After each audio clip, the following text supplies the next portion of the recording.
이 상대방 차량에 스크래치가 있고 파손 부위가 있는 건 맞는데 이게 안 맞는 겁니다. 약간 한 10cm 이상 떨어져 있거든요.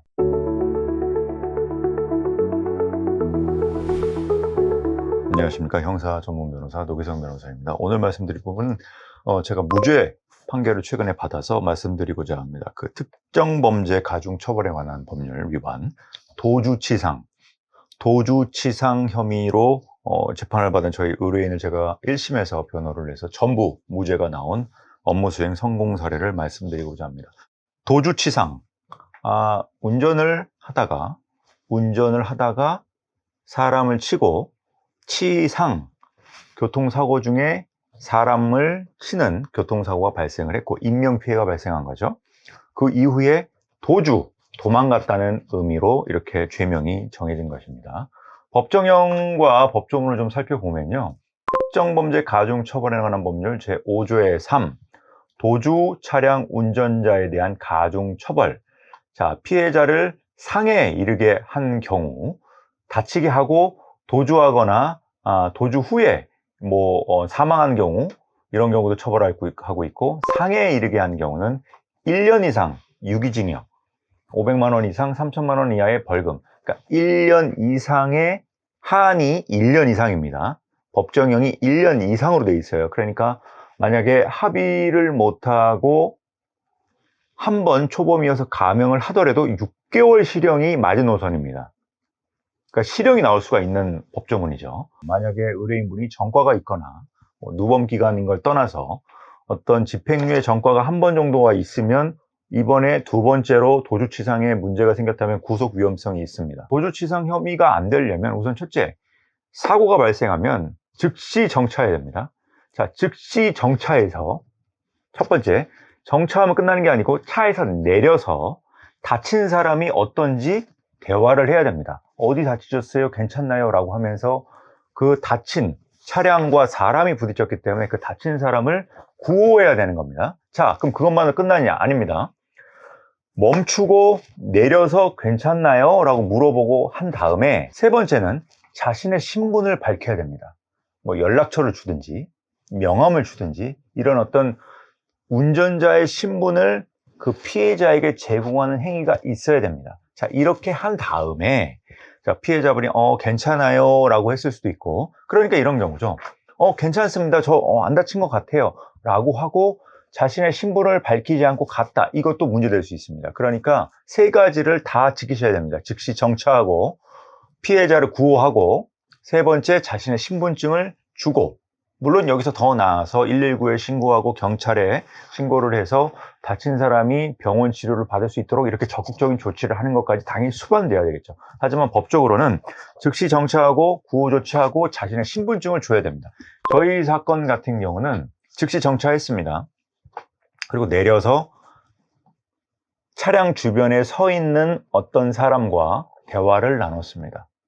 그리고 나서 저희 의뢰인은 그 사람이 나의 차량 운전으로 인해서 충격을 가했다라는 인식을 못했습니다. 왜냐하면 그 주변에 있던 사람이 걸어와서 대화를 나눈 건 맞지만 자기가 어딜 다쳤다, 어디에 부딪혔다 이런 얘기를 안 했기 때문에 저희 의뢰인으로서는 그 사람이 나의 차량 운전으로 인해서 다쳤다라는 인식을 할 수 없었습니다. 그렇게 해서 한 5분 정도 대화를 하다가 차량을 몰고 다른 약속 장소로 이동을 한 그런 상황입니다. 우선은 그 사고 발생 지점이 저희 의뢰인분의 집에서 100m 남짓, 집 바로 앞 항상 다니는 저희 집 의뢰인분이 그 집을 직접 건축을 한 장소에서 살고 계셨기 때문에 거의 10수년 이상 계속 왔다 갔다 했던 그런 장소였고요. 그리고 차량이 충격된 부분이 있었습니다. 어딘가에 부딪힌 충격은 있지만 그 충격의 모습이 사람이 아닌 어떤 가로수라든지 아니면 어떤 적재물에 부딪힌 어떤 그런 충격의 정황만 있었을 뿐이지 사람에 대한 어떤 충격 부분은 아니라고 저희는 판단을 했고, 실제로 또 그 다쳤다라고 주장하시는 사람도 뭔가 좀 정황이 안 맞는 부분이 있습니다. 무슨 말이냐면 충격을 당한 부위와 실제로 다친 결과의 어떤 부위, 그리고 차량의 파손 정도를 맞춰보면 과연 이것이 이 차량의 운행으로 다친 것이 맞는지 의심스러운 부분이 있습니다. 예를 들면 저도 예전에 한번 이런 사건을 한 적이 있는데요. 차 대 차가 충돌을 했다는 겁니다.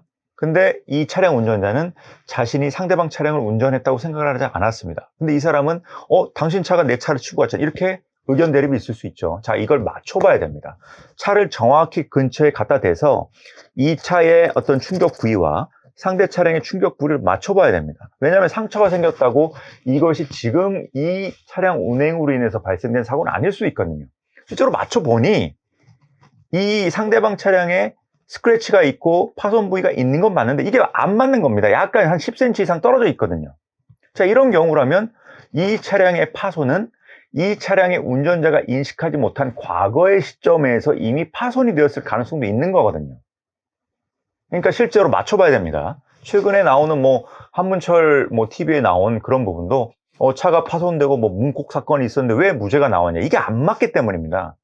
양쪽의 증거를 맞춰봤는데 이것이 이 사람의 행위와 이 사람의 파손 부위가 서로 인과관계가 인정되려면 정확하게 위치가 맞아야 되거든요. 그러니까 저희 차량 같은 경우도, 이번 사건 같은 경우도 어떤 차량의 파손 부위가 있긴 했지만 이것이 과연 사람하고 부딪혀서 발생할 수 있는 것인지 의문의 여지가 있었던 부분인 것이죠. 무죄 판결 내용을 보면 제가 2025년 11월에 지금 판결을 받은 부분입니다.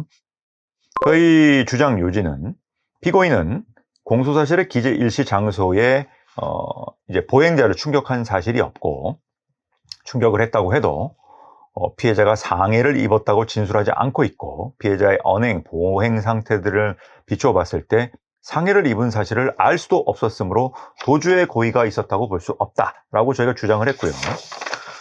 결국 재판장님께서는 이제 부장 판사 정도의 어떤 경험을 가진 재판장님입니다. 단독 사건 같은 경우는 사실 아무래도 부장 판사가 되시려면 15년 이상 이제 판사로서 근무를 하셔야 되는데 법조 경력이, 그러다 보니 아무래도 부장 판사 경험이 있는 단독 판사 재판부가 저는 아무래도 더 무죄 판결을 받는 데는 낫다고 생각을 하거든요. 제가 무죄를 받는 그 4가지 그 유튜브 영상에 또 말씀드렸지만, 무죄를 받으려면 무죄를 해줄 수 있는 재판장님, 무죄를 여러 번 써본 적이 있는 어떤 그런 식견이 높은, 물론 대부분의 판사님들이 다 경험이 많을 수 있겠지만 아무래도 전연차 재판장님보다는 15년 이상의 어떤 재판 경험을 가진 그런 부장 판사 경력이 있는 재판장님께 재판을 받는 것이 조금 더 나을 수는 있겠죠. 어쨌든 저희 사건 같은 경우는 이제 부장판사 직책을 가진 재판장님이 재판을 해주셨고, 이 사건 같은 경우 공소사실 기재와 같이 사이드 미러 부분을 피해자를 충격해서 상해를 입히고도 도주를 하였다는 사실이 합리적인 의심의 여지 없이 증명되었다고 보기 어렵다. 그래서 증거가 부족하다. 피해자의 진술 일관성이 부족하다. 피고인이 도주할 사정도 없다. 그리고 CCTV 영상을 통해서도 여러 가지 좀 안 맞는 내용이 있고, 저희 의뢰인도 자신의 억울함을 밝히기 위해서 CCTV를 저희가 증거로 제출하고 경찰에 제출하고 했습니다. 근데 이제 재판 과정에서 상대방 검사님이 사실 막 검사가 된 초임 검사님이셨는데 너무 열심히 하셨습니다. 너무 열심히 하셔서 이 영상이 조작된 거 아니냐라는 어떤 의문을 제기하셨습니다. 근데 저희는 의뢰인분이 이미 경찰 단계에서 그 영상을 있는 그대로 다 제출을 했기 때문에, 블랙박스 영상, 그 주변 운행 어떤 CCTV 영상 다 이걸 제공을 했기 때문에 저희가 제가 변호를 합니다만 증거를 조작하면서까지 의뢰인을 변호할 수도 없는 것이고, 그래서도 안 되는 것이고, 그래서 저희가 국과수에 감정 신청을 했습니다. 이것이 과연 조작된 것이 맞는지, 영상에 대한 어떤 내용이 어떤 것인지 감정 신청을 했고, 조작된 것이 아니라는 것이 또 회신도 받는 그런 과정도 있었습니다. 그러니까 입증이 불분명한 부분에 대해서 다소 무리한 주장을 한 부분도 저희한테는 무죄를 받는 데는 조금 이제 유효적절한 업무 그 변론 과정이 됐던 것이죠. 그런 걸 감안해서 결국 이 사건 경찰 수사가 다소 부실했던 것이 있었고, 또 피해자의 충돌 당시의 정확한 위치, 어떤 사이드 미러의 어떤 높이, 그리고 피해자가 주장하는 상해 부위와의 대조, 이런 부분이 좀 수사가 좀 미진한 부분이 있고 맞지 않는 부분도 있고, 피고인이 도주할 만한 사정도 없었고 실제로 즉시 정차해서 어떤 대화도 나누고 이런 과정이 있었기 때문에 도망가려는 그런 의사가 자체가 아니었다는 거죠. 왜냐면은 상대방이 사진 촬영을 하고 번호판도 사진 촬영하고 이런 과정이 있었기 때문에. 하지만 이 무죄를 받는 건 쉽지 않았습니다. 저희가 서면도 한 3번 이상 제출했고 증인신문 사항도 목격자, 또 피해자로 주장하는 사람, 저희 의뢰인분 이렇게 증인신문까지 피고인신문까지 합치면 거의 3회 이상 재판을 했고 또 국과수의 감정에서 회신하는 거 확인하고 저희가 PT 변론까지 이런 과정을 거쳐서 거의 5번 이상 변론 과정이 있었고요. 재판장님께서도 변론 재개를 하고 또 선고기일을 연기하는 어떤 이런 과정도 있었고 무죄를 받는 험난한 과정이 있었습니다.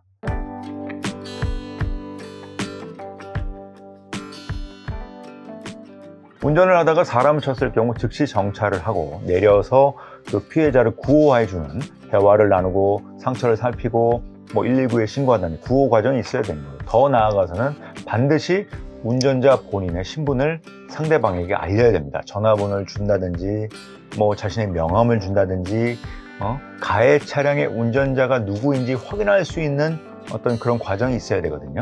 그리고 나서 119에 신고, 병원에 어떤 치료를 받도록 적극적인 구호 조치가 있어야 뺑소니, 소위 말하는 뺑소니가 되지 않을 수가 있는 것입니다. 저희 이번 사건 의뢰인의 경우는 즉시 정차를 했고 주변에 있는 사람이 어떤 상황인지 구호 조치를 했습니다. 실제로 대화를 나누고 실제로 다친 부분이 있는지 확인했습니다만 저희 의뢰인으로서는 사람을 충격했다라고 생각을 하지 못했기 때문에 그런 부분, 이 사람이 피해자다는 인식을 없었죠. 그리고 피해 주장을 하는 사람이 술에 취한 상태였고 또 피해를 주장하는 부분과 저희 차량이 다친 그 파손된 부위가 맞지 않는 부분이 있었고 그러다 보니 저희로서는 조금 피해자의 주장이 어떤 일관성이 없고 어떤 객관적으로 확인된 증거랑 안 맞는 부분이 있었습니다. 그런 부분을 저희가 적극적으로 변론을 해서 결과론적으로 무죄 판결이 나온 그런 업무 수행 사례가 있습니다.